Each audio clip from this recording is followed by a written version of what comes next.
ఓం సాయిరామ్ సమర్థ సద్గురు సాయినాథ్ మహారాజ్కి జై. మన సాయి బిడ్డలందరికీ నమస్కారం అండి.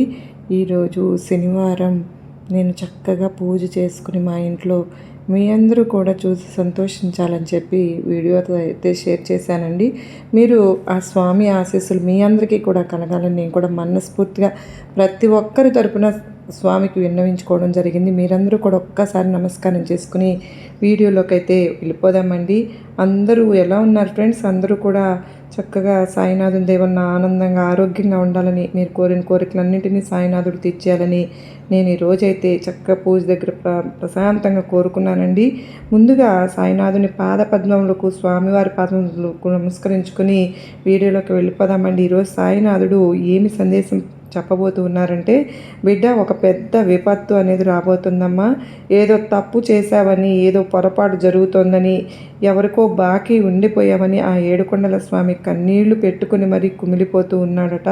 నిన్ను ఒకటి అడుగుతానంటున్నారు, కాదనుకున్నా ఇవ్వాలి అని చెప్పి, ఒకవేళ పొరపాటును కాదు అంటే కనుక వెనుదిరిగి వెళ్ళిపోతే తర్వాత కంటికి కూడా కనిపించను అని మరి కనుమరుగైపోయి వెళ్ళిపోతారంట. ఆ తర్వాత నువ్వు ఎంత పిలిచినా, ఎంత తలచినా కూడా పలకను అని, ఆ తర్వాత నువ్వు తిరుమల కొండ, 7 కొండలు కూడా ఎక్కడానికి నీకు అనుమతి లేదని, ఆ కొండ మీద నువ్వు అడుగు పెట్టడానికి కూడా వీలు లేదని, ఎందుకంటే కనుక ఆ 7 కొండల స్వామి 7 కొండల దిగి పరుగున వచ్చేస్తూ ఉన్నాను అని చెప్పి, స్వామికి ఏదో మొక్కుపడైతే బాకీ ఉన్నావని చెప్పి వెంటనే తీర్చుకోవాలని చెప్పి, ఇప్పుడు నువ్వు పడుతున్న కష్టాలకు బాధలకు కారణం కూడా మూడిపోయినట.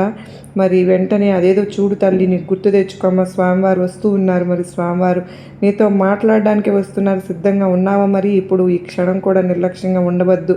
ఎందుకు అని అంటే స్వామివారి ఆశీర్వాదం అందుకోవాలి, కానీ ఆగ్రహానికి కాదు కదా. జాగ్రత్త అంటూ సాయినాథుడు ఈరోజు ఒక హెచ్చరికతో కూడినటువంటి నిగూఢ అర్థం దాగి ఉన్న సందేశంతో అయితే వచ్చారండి. సాయినాథుని మాటలు వెనక ఉన్న అర్థం, పరమార్థం మీరు ఎక్కడ కూడా వీడియోని స్కిప్ చేయకోకుండా, మిస్ చేయకోకుండా చివరి దాకా చూస్తేనేనండి మీకు వీడియో అర్థమవుతుంది. వీడియో నచ్చినట్లయితే మీ ఫ్యామిలీ మెంబర్స్కి, సాయి బిడ్డలకు, మన ఏడుకొండ స్వామి భక్తులకు అందరికీ కూడా షేర్ చేయండి. చిన్న లైక్ అయితే ఇవ్వండి. స్వామివారికి మొదటిసారిగా మన ఛానల్ చూస్తున్నారా, మీ సపోర్ట్ అయితే నాకు అందించండి.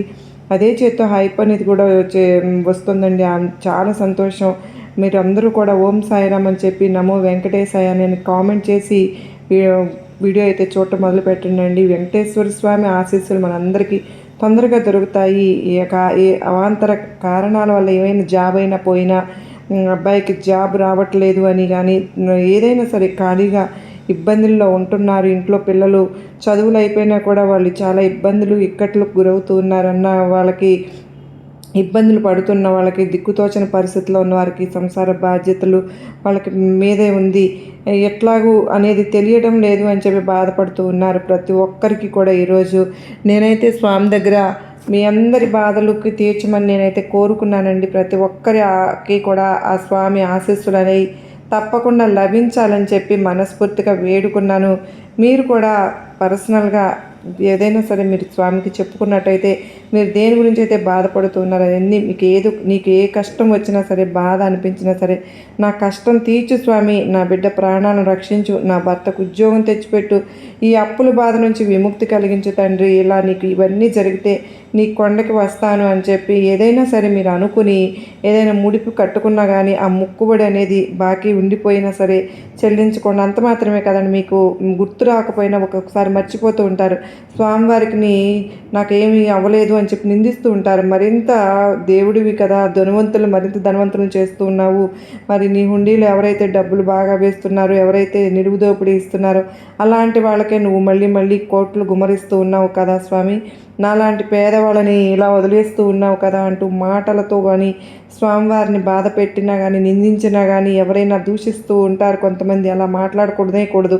అందుకే స్వామివారు చాలా బాధపడుతూ ఉన్నారు. తల్లి ఇంకొక మాట కూడా అన్నారు తెలుసా, నేను ఎప్పుడూ కూడా ఈ 7 కొండల మీదే ఉంటానని బిడ్డలందరూ అపోహపడుతూ ఉన్నారు, కానీ నిజంగా నేను ఎక్కడ ఉంటానో తెలుసా అంటూ ఒక ప్రశ్న కూడా వేశారు.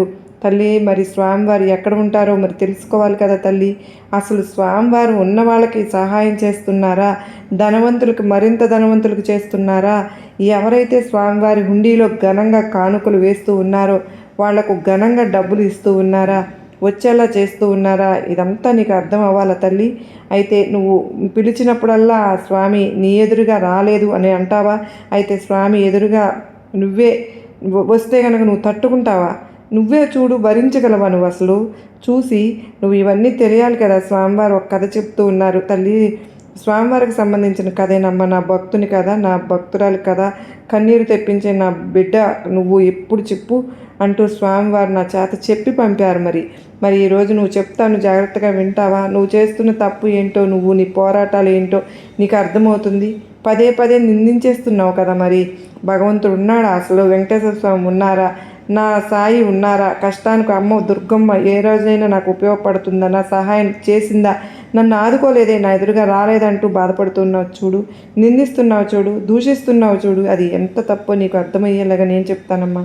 ఈ కథ ఎవరైతే వింటారో వాళ్ళ కష్టాలన్నీ తీరిపోయి వాళ్ళ అప్పులన్నీ తీరిపోవాలి తల్లి. సాక్షాత్తు వెంకటేశ్వర స్వామి నీ ఇంటికి వచ్చి, ఆ వడ్డీ కాసులు వాడు వెంకటేశ్వరుడే నీ ఇంటికి వచ్చి నడుచుకుంటూ వచ్చి నీ కష్టాలన్నీ తీర్చి వెళ్ళిపోతాడమ్మా. నీకు కావాల్సింది ఏంటో అందించి వెళ్తారు తల్లి. నీ దరిద్రాన్ని తరిమి కొడుతున్నారు, అదృష్టాన్ని నీ ఇంట్లో నింపే వెళ్తున్నారు. పొరపాటును కూడా ఈ కథను ఎక్కడా కూడా పక్కకు తొయ్యకుండా, స్కిప్ చేయకుండా చూడడానికైతే ప్రయత్నించు. నీకు నిజంగా వెంకటేశ్వర స్వామి అనుగ్రహం కావాలని, నీ సాయి ఆశీర్వాదం నీకు ఉండాలి. అమ్మ నీకు ఖచ్చితంగా ఈరోజు ఈ కథ విన్నవాళ్ళు 7 కొండల జన్మ పాపాలు పటాపంచి అయిపోతాయి తల్లి. దుర్గమ్మ బిడ్డలు ప్రతి ఒక్కరూ కూడా ఆలస్యం చేయకుండా ఒక వెంకటేశ్వర స్వామి భక్తుల రాలి కథ కన్నీరు తెప్పించే ఆ భక్తురాలి కథ స్వామివారు కొండ దిగి వచ్చారు నీకు చెప్పడానికి. 7 కొండల స్వామి కొండ దిగారు. కొండ దిగిన 7 కొండల స్వామి. మరి నువ్వు భక్తితో పిలిస్తే తలిస్తే ఒక్కసారి చూడు తల్లి, నీకే అర్థమైపోతుంది ఎక్కడ నువ్వు తప్పు చేస్తున్నావు, ఎక్కడ పొరపాటు చేస్తున్నావు నీకు అర్థమవుతుంది. అది తిరుపతి కొండ మీద ఉన్న చంద్రగిరి గ్రామంలో రామయ్య అని ఒక నిరుపేద రిక్షా కార్మికుడు ఉండేవాడు. బిడ్డ, పూట గడవని పేదరికం వాళ్ళది. ఇంట్లో వయసు పైబడి కంటి చూపు కోల్పోయి మంచాన పడిన తల్లి రమణమ్మ. రామయ్య భార్య లక్ష్మి నిండు గర్భవతి. తినడానికి సరైన తిండి లేకపోయినా లక్ష్మికి ఆ 7 కొండలవాడు అంటే ఎంతో ప్రాణం. ఆ తల్లి, ఆ ఇంటి ఏకైక ఆశాకిరణం ఆ వెంకన్నపై ఆ లక్ష్మికి ఉన్న అపారమైనటువంటి భక్తి ఎంత ఉంటుందంటే, అలా ఒకరోజు రామయ్య తల్లి రమణమ్మ ఏడుస్తూ వణుకుతున్న స్వరంతో తన బిడ్డతో ఇలా అంటూ ఉంటుంది. నాయనా రమణయ్య, ఈ ముసలి ప్రాణం ఎలాగోలా పోయినా పర్వాలేదురా, కానీ నీ బిడ్డ కడుపులో బిడ్డను నీ భార్య కడుపును మోస్తుందిరా. బిడ్డను మోస్తూ నీ భార్య పస్తులు ఉండడం నేను చూడలేకపోతున్నాను రా. ఈ తల్లి చూడడం వల్ల కాకపోయినా నా వల్ల కావడం లేదు. మనసు చివుక్కుమంటుంది, చాలా గుండె కోతగా ఉంటుందిరా. ఆ గర్భవతి ఆకలితో నువ్వు ఉంటే నీరసించిపోతూ ఉంటే నా కడుపు తరుక్కుపోతోందిరా. నాయన రామయ్య నిస్సహాయంగా కన్నీళ్లు తొడుచుకుంటూ ఏం చేయనమ్మా నేను అంటాడు రామయ్య. నేను కాళ్ళు అరిగిపోయేలా రిక్షా లాగినా కూడా ఒక్క కాసు కూడా పుట్టడం లేదమ్మా. ఆ 7 కొండల స్వామి మనల్ని ఎందుకు ఇంతలా ఆకలి మంటల్లో కాలుస్తున్నారో నాకైతే అర్థం కావడం లేదమ్మా అని అంటూ ఉంటాడు. వీరి మాటలు వింటూ అక్కడే ఉన్న లక్ష్మి కడుపు మీద చెయ్యి పెట్టుకుని నిమురుకుంటూ తన భర్తకు ధైర్యం చెప్తూ ఇలా అంటూ ఉంటుంది. ఏమండి, అలా అనవద్దండి. ఆ స్వామి దయ ఉండమట్టే మన కన్నీళ్ళు కూడా అమృతం అవుతాయండి. మనం పస్తులు ఉన్నా సరే నా కడుపులో ఉన్న బిడ్డకి ఆ గోవిందుని నామమే కడుపు నింపుతుందండి. ఆయన దయ ఎప్పటికైనా మనల్ని కాపాడుతుందండి అని అంటూ ఉంటుంది. కొన్ని రోజులు గడుస్తాయి. కడుపులో పేగులు మాడిపోతున్నా కూడా భార్య తల్లి ఆకలి తీర్చాలని రామయ్య ఖాళీ కడుపుతోనే రిక్షా లాగడం కూడా మొదలు పెడతాడు. ఎండలో కిలోమీటర్ల కొద్దీ కూడా రిక్షా లాగిన రామయ్యకు అకస్మాత్తుగా రక్తం అనేది వాంతులైపోతాయి. ఊపిరితిత్తులు చిట్లిపోయి కుప్పకూలిపోతాడు. ఊర్లో ఉన్న నాటు వైద్యుడు చూసి చేతులు ఎత్తేస్తాడు. అమ్మ లక్ష్మి, ఖాళీ కడుపుతో బరువులు లాగి నీ భర్త ఊపిరితిత్తులు పగిలిపోయాయమ్మా. ఇతను బతకడం చాలా కష్టం తల్లి. వెంటనే పెద్ద ఆసుపత్రికి తీసుకువెళ్ళకపోతే ప్రాణాలకే ప్రమాదము. ప్రాణాలు గాలిలో కలిసిపోతాయి తల్లి. ఆ మాట వినగానే లక్ష్మి గుండె పగిలిపోతుంది. ఇంట్లో పూట గడవడానికే దిక్కులేదు, ఇక పెద్ద ఆసుపత్రికి వెళ్ళే స్తోమత ఎక్కడిది? తండ్రి పిచ్చి పట్టిన దానిలాగా వెంకన్న గుడికి పరిగెత్తుతుంది, ఏడుస్తుంది, కన్నీళ్లు తుడుచుకుంటుంది. గుండె వేగంగా కొట్టుకుంటూ అరిచేతులతో అది పట్టుకుని గుండె స్వామి వారి ధ్వజస్తంభం పట్టుకుని కన్నీరు మున్నురుగా ఏడ్చేసి విలపిస్తూ ఉంటుంది. లక్ష్మి గుండెలు బాదుకుంటూ ఆక్రోశంతో, ఓ శ్రీనివాస, ఏడుకొండలవాడ, నా మాంగళ్యం మీద నీకు కొంచెం కూడా జాలి కలగడం లేదా తండ్రి? అయ్యా, పుట్టకముందే నా బిడ్డను అనాథం చేస్తావా? నేను చేసిన పాపం ఏంటయ్యా? నీ గుడి ప్రాంగణం ఊడ్చడము, నా భక్తి ప్రాణాలు, నా భర్త ప్రాణాలు నిలబెట్టు తండ్రి. గోవింద, కావాలంటే నా ప్రాణాలు తీసి ఆయన్ను పోయినయ్యా అని ఆమె ఏడుస్తూ ఉంటే ఆమె రోదం చూసి చలించిపోతాడు ఆలయం పూజారి. తన దగ్గర ఉన్నటువంటి కొద్ది డబ్బులు కూడా ఇస్తాడు, సరుకులు కొనుక్కోమని. ఆ సరుకులతో 2 రోజులు గడుస్తాయి. ముసలి అత్తగారు ఉంటుంది, కళ్ళు కనిపించని అత్తగారు ఉంటుంది కదా. ఇంట్లో మంచం మీద పడిన రామయ్య ఉంటాడు. వాళ్ళిద్దరికీ కొద్దిగా ఏదో గంజి కాసి పోసింది. 2 రోజులు గడుస్తాయి. మళ్ళీ ఇంట్లో గింజ లేదు. రామయ్య మంచం మీద చావు బతుకుల మధ్య కొట్టుమిట్టాడుతూ ఉంటాడు. ఏం చెయ్యాలో అర్థం కావడం లేదు. భార్య తల్లి ఆకలితో అటమటిస్తూ ఉంటే చూడలేకపోతున్నాడు రామయ్య. దగ్గుతూ రక్తం కక్కుతూనే మంచం దిగుతూ, లక్ష్మి, నన్ను వదిలి, నా వల్ల కాదు. నా కళ్ళ ముందే నా తల్లి, నా బిడ్డ, నా భార్య ఆకలితో చచ్చిపోతూ ఉంటే నేను ఈ మంచం మీద పడుకోలేను. అది నా వల్ల కాదు. నేను వెళ్తాను, వెళ్ళి రిక్షా లాగుతాను, లేదంటే మీరు ఆకలితో చనిపోతారు అంటూ కింద పడిపోయాడు. లక్ష్మి ఏడుస్తూ భర్తను గుండెలకు వేసి అత్తుకుని, వద్దండి, నా మీద, పుట్టబోయే బిడ్డ మీద ఒట్టండి, మీరు లేవవద్దు, ప్రాణాలు పోతున్న మిమ్మల్ని నేను పంపను, ఇవాళ ఈ రిక్షా నేను తొక్కుతాను అని వెంకన్న సాక్షిగా నేను వెళ్ళి డబ్బులు తెస్తాను. మీరు నా ప్రాణంతో సమానం. నా ప్రాణమే లేకపోతే నేను ఎలా బ్రతకగలను?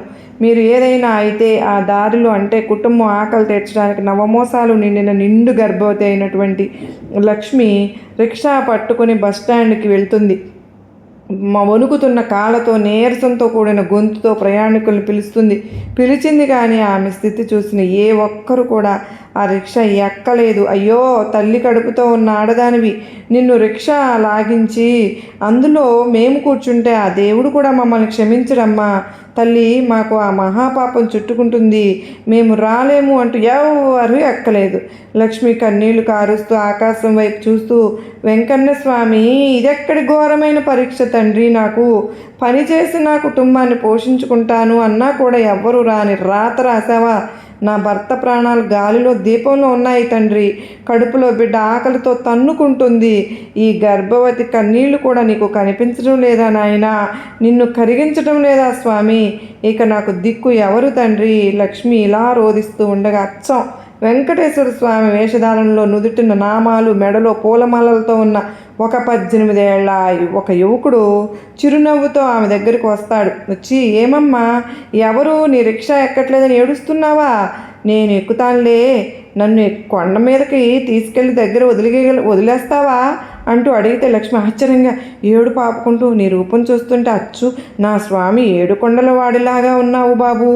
ఏదైనా సరే నాటకంలో వేషం వేసి వస్తున్నావా ఏంటి? సరేలే, కూర్చో బాబు తీసుకువెళ్తానయ్యా. అయితే ఎంత ఇవ్వమంటావమ్మా అంటాడు ఆ అబ్బాయి. నీకు తోచినంత ఇవ్వయ్యా, మరేమీ పర్వాలేదు. సరే, నా దగ్గర రూపాయలు ఉన్నాయి, అవే నీకు ఇస్తాను అంటాడు. సరే, ఎక్కి కూర్చోండి అంటుంది లక్ష్మి రిక్షా లాగడం మొదలు పెడుతుంది. అయితే ఇక్కడ ఆమె వల్ల అవటం లేదు. కానీ ఆకలితో పేగులు మాడిపోతూ ఉన్నాయి, కాళ్ళు కూడా లాగుతున్నాయి. కడుపులో ఉన్న బిడ్డ భారమై అప్పటికే ఉన్న నీరసం కొద్దిగా కూడా దూరం వెళ్ళగానే ఆమె కళ్ళు తేలేసేసింది. ఆమె వల్ల కావడం లేదు. రిక్షా హ్యాండిల్ పట్టుకుని అలాగే కుప్పకూలిపోతుంది. సరిగ్గా గుడి ముందుకు వచ్చి కింద పడిపోబోతున్న లక్ష్మిని ఆ యువకుడు వెంటనే రిక్షా దిగి తన చేతుల్లోకి తీసుకుంటాడు.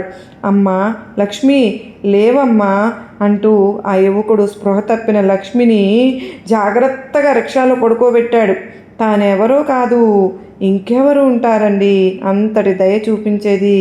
అంటే సాక్షాత్తు ఆ శ్రీమన్నారాయణు అఖిలాండ కోటి వైకుంఠనాథుడు దిగి వచ్చేశాడు. తన భక్తురాలి కోసం స్వయంగా తానే రిక్షా పట్టుకున్నాడు. తన భక్తురాలిని రిక్షాలో కూర్చోబెట్టుకుని ఏడుకొండలవాడు చెమడొచ్చి ఆ రిక్షాను ఆమె గుడిసె వరకు లాక్కుంటూ వెళ్తాడు.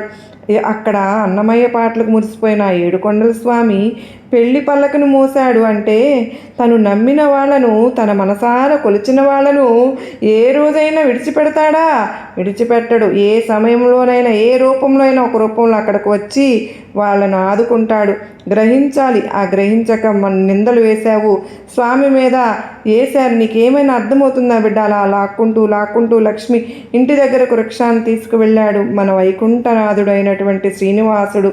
ఆ రిక్షా ఇంటికి చేరుకోగానే ఆ గుడిసె ఒక్కసారి కోటి సూర్యుల కాంతితో దివ్యమైన వెలుగులతో నిండిపోతుంది. ఆ వెలుగులు సోకగానే మంచం మీద చావు బతుకుల్లో ఉన్న రామయ్య సంపూర్ణ ఆరోగ్యవంతుడై లేచి కూర్చుంటాడు. వృద్ధురాలైన రమణమ్మకు కంటి చూపు తిరిగి వచ్చేస్తుంది. లక్ష్మికి స్పృహ వచ్చి కళ్ళు తెరుస్తుంది. తన ఎదురుగా అప్పటి వరకు కూడా బాలుడులాగా ఉన్నవాడు సాక్షాత్తు శంకుచక్రాలు ధరించి ఉన్నటువంటి శ్రీదేవి భూదేవి సమేతంగా ఉన్నటువంటి దివ్యమైన మంగళ రూపంలో ప్రకాశిస్తున్నటువంటి శ్రీ వెంకటేశ్వర స్వామి. లక్ష్మి కన్నీళ్లు కట్టలు తెంచుకోగా స్వామివారి పాదాలపై పడిపోయి, గోవిందా గోవిందా, ఎంత పని చేశావయ్యా! 9 మాసాలు మోస్తున్న ఈ తల్లి కష్టం చూడలేక సాక్షాత్తు వైకుంఠనాథుడివే నా కోసం రిక్షా లాగావా తండ్రి? నా పాదాలు తాకే అన్ని అభాగ్యురాలను ఎంత ప్రాధాన్యం ఇచ్చావయ్యా! కరుణించావా? నన్ను క్షమించు తండ్రి. నా భర్తను, నా అత్తను బతికించిన దేవుడివి. నిజంగా నా నమ్మకాన్ని నిలబెట్టావు స్వామి అంటూ వెక్కి వెక్కి ఏడ్చేస్తుంది. శ్రీ వెంకటేశ్వర స్వామి అత్యంత కరుణతో మందహాసం చేస్తూ, లక్ష్మి ఏడవకమ్మ, కన్నీళ్లు తుడుచుకో తల్లి. నా భక్తులు ఆకలితో అల్లాడిపోతూ ఉంటే, ప్రాణాపాయంలో నెత్తురు కక్కుతూ ఉంటే ఈ శ్రీనివాసుడు కొండ మీద రాయిలా ఎలా కుమిలిపోతూ ఉన్నాడో చూడదావా? ఎలా మిగిలిపోతాడు తల్లి? బండరాయిలా నేను కాదు కదా. నీ నిస్వార్థమైన ప్రేమేనమ్మా నన్ను వైకుంఠం నుంచి ఇక్కడికి దిగి వచ్చేలాగా చేసింది. తల్లి, నువ్వు లాగాల్సింది రిక్షా కాదు తల్లి, నీ సంసార రథం. నీ కడుపులోని బిడ్డకు, నీ మంగళ్యానికి నా నిండు ఆశీస్సులు. ఇక నీ కష్టాలు తీరిపోతాయి.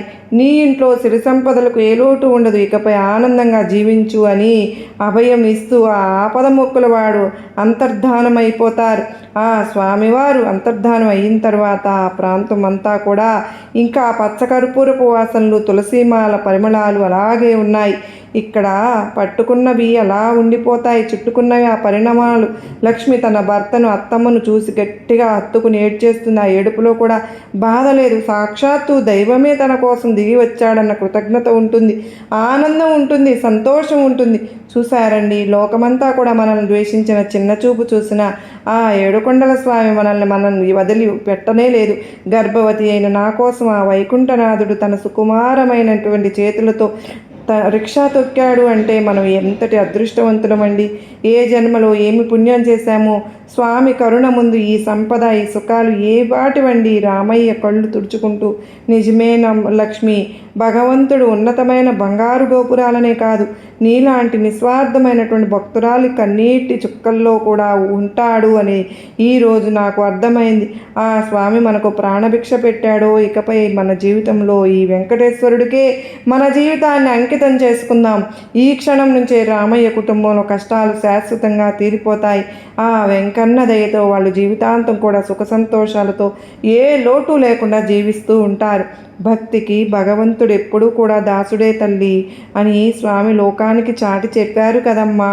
నిజమైన భక్తికి, నిస్వార్థమైనటువంటి ప్రేమకు ఆ భగవంతుడు, ఆ ఏడుకొండల వెంకన్న స్వామి, నీ స్వామి అయినా, అమ్మవారి అయినా, నీ సాయి అయినా, నీ లోకం నిన్ను ఎవరైనా ఎంత పేదరికంతో ఉన్నా, నిన్ను చిన్న చూపు చూసినా ఎవ్వరము కూడా ఆ ఏడుకొండల వాడి దృష్టి మాత్రం మనసంతా కూడా నీపైనే ఉంటుందమ్మా. నువ్వు ఆయన ముద్దు బిడ్డవు. గుండె నిండా నమ్మకంతో ఆర్తిగా గోవిందా గోవిందా అని పిలిచితే చాలమ్మా, ఆ వైకుంఠనాథుడు తన పట్టు పేదరంబరాలను పక్కన పెట్టేసి నీ కన్నీళ్లు తుడవడానికి ఒక సామాన్య రూపంలో దిగి వచ్చేస్తాడు తల్లి. నువ్వు మోస్తున్నమో నిన్ను నిరుపేద గర్భవతివని నీ బాధను చూడలేక, ఆకలి బాధను చూడలేక సృష్టిని నడిపించే సృష్టికర్త స్వయంగా చెమటోడ్చి రిక్షా లాగాడు అంటే ఆ దేవదేవునికి తన భక్తుల మీద ఉన్నటువంటి ప్రేమ ఎంతటితో నువ్వు అర్థం చేసుకోవాలి తల్లి. ఆ స్వామికి కావాల్సింది కోట్లు విలువ చేసే కానుకలు కాదు, కల్మషం లేని ఒక కన్నీటి ప్రార్థన. భగవంతుడు ధనవంతుల సొత్తు కాదు, బిడా, పేదవాడి ఆర్తనాదానికి దొరికే అతిపెద్ద అభయం. నీ జీవితంలో కూడా కష్టాలు ముంచెత్తున్నాయని, ఏ దిక్కు తోచలేదని ఎప్పుడూ కుమిలిపోవద్దు. చీకటి ఎంత దట్టంగా ఉన్నా సరే వెలుగు అంత తొందరగా వస్తుందని గుర్తుపెట్టుకో. నువ్వు రాల్చే ప్రతి కన్నీటి బొట్టుకు ఆ శ్రీనివాసుడి దగ్గర లెక్క ఉంటుంది. నీ భారమంతా ఆ స్వామి పాదాల మీద వెయ్యి. నీ ధర్మంగా నిలవడానికి, నీ మనసు మోయడానికి, నీ జీవితపు రిక్షాను లాగటానికి ఆయన ఏదో ఒక రూపంలో తప్పక వస్తాడు. ఆపదలో ఉన్నప్పుడు మనుషులు చెయ్యి వదిలేస్తారేమో, కానీ ఆ ఆపద మొక్కులు వాడు ఎన్నటికీ నిన్ను వదిలిపెట్టడమ్మా. నమ్మకంతో అడుగులు వెయ్యి. ఆ శ్రీనివాసుని అభయహస్తం ఎప్పుడు నీ వెంటే ఉంటుంది. భక్తికి నిస్వార్థమైన గోవిందా అని పిలువు. ప్రేమకు భగవంతుడు ఎప్పుడు దాసుడే తల్లి. అందుకే నువ్వు ఆపదలో ఉండి గుండె నిండా నమ్మకంతో గోవిందా గోవిందా అని పిలిస్తే ఆ స్వామి నీ కష్టాలు రిక్షాలు సామాన్యుల్లాగా అయినా సరే దిగి నీ దగ్గరకు వస్తాడు. భగవంతుడు ధనవంతుల ఆస్తి కాదు, అది పేదవాడి ఆర్తనాదానికి లభించే ఒక అభయం. ఇప్పుడు నీకు పూర్తిగా అర్థమైంది కదూ బిడ్డ. వెంకటేశ్వర స్వామి ఎక్కడో 7 కొండల మీద అంత పైన ఎక్కి కూర్చోలేదు తల్లి. తన బిడ్డల్ని చూస్తూనే ఉన్నాడు, తన భక్తుల్ని గమనిస్తూనే ఉన్నాడు. ఎవరు ప్రేమతో పిలుస్తున్నారు, ఎవరు ఆర్తితో పిలుస్తున్నారు, ఎవరు తన మీద కొండంత నమ్మకం పెట్టుకుంటున్నారు స్వామికి తెలియదా? నిజంగా నీ మనసులో భక్తి ఉండాలి, స్వామి మీద నమ్మకం ఉండాలి. నువ్వు పిలిచే పిలుపులో ఒక ఆర్తి ఉంటే దానికి కరిగిపోయి చలించిపోయి ఆ 7 కొండలు దిగి నీ స్వామి నీ దగ్గరికి వచ్చేస్తాడు. ఈ సాయి కోరేది, 7 కొండల వాడు కోరేది నిష్కల్మ అమ్మవారైనా సరే నీ భక్తి ప్రేమను మాత్రమే చూస్తుంది. ఇంతకు మించి ఖరీదైన కానుకలు ఉండమని సమర్పించమని చూడరు. భగవంతుడు 7 కొండల వాడు నువ్వు అనుకుంటున్నావు కదా, భగవంతునికి డబ్బు కావాలా బిడ్డ? ఆయన దగ్గర ఎంత ఉంటుందో తెలుసా? నీ సాయికి కావాల్సింది, బాబాకు కావాల్సింది, అమ్మవారికి కావాల్సింది నిష్కల్మషమైన మనస్సు, స్వచ్ఛమైన మంచి మనసు. ఇదే కోరుకుంటారు. ఇంతకు మించి ఇంకేమీ లేదు తల్లి. ప్రతి గుండెల్లోనూ ఉన్నారు ఆ 7 కొండల స్వామి, ప్రతి మనసులోనూ కొలువై ఉన్నాడు. ఇక ఎప్పుడో నీకు కష్టం వచ్చిందని ముడుపు కట్టావు చూడు, ఆ ముడుపు చెల్లించడానికి వెంటనే ప్రయత్నించు తల్లి. వెంటనే స్వామివారిని దర్శించుకో. ఎల్లప్పుడూ కూడా స్వామివారి ఆశీర్వచనాలు నీ పైన ఉంటాయి. నీ సాయి అమ్మవారి దుర్గమ్మ కరుణా కటాక్షములు నీ పైన ఉన్నాయి అంటూ ఈరోజు అమ్మవారు చక్కగా మంచి సందేశంతో సాయినాథుడు ఆశీస్సులతో మనందరికీ కూడా మనకు అందజేశారు కదండి. మీకు ఈ వీడియో నచ్చిందని అనుకుంటున్నాను. గొప్ప నమ్మకం ధైర్యం కలిగించిందని అనుకుంటున్నాను. నచ్చింది అనుకున్న వారు ప్రతి ఒక్కరూ కూడా ఈ వీడియోకి ఒక చిన్న లైక్ అయితే ఇచ్చి సపోర్ట్ చేయండి ఫ్రెండ్స్. అంత మాత్రమే కాదండి, మా ఇంట్లో నేను ఈరోజు చేసుకున్నటువంటి పూజ మీ అందరూ కూడా వీక్షించి నిజంగా స్వామివారికి ఆ ఆపదల మొక్కుల వాడికి మీ కోరికలను కానీ మీకున్న బాధలను సమస్యలను కానీ విన్నవించుకున్నట్లయితే ఖచ్చితంగా ఈరోజే ఆ స్వామి ఆ 7 కొండలు దిగి వచ్చి మనందరి కోరికలు తీర్చేస్తారని చెప్పి నమ్మకంతో 100కి 1000% నమ్మకంతో కనుక మీరు కనెక్ట్ అయినట్టయితే ఈరోజే మనం ఆ సమస్య నుంచి బయటపడగలుగుతాం. మరో చక్కని సాయినాథుని అమ్మవారి సందేశాలతో ఆ 7 కొండల వెంకన్న స్వామి ఆశీస్సులతో మరలా కలుసుకుంటానండి. అంతవరకు మనపైన మన కుటుంబ సభ్యులందరిపైన ఆ స్వామి ఆశీస్సులు, అమ్మవారి ఆశీస్సులు, సాయినాథుని ఆశీస్సులు ఉండాలని మీ అందరి తరపున నేను కూడా మనస్ఫూర్తిగా కోరుకుంటూ సర్వే జనా సుఖినో భవంతు, లోకా సమస్త సుఖినో భవంతు.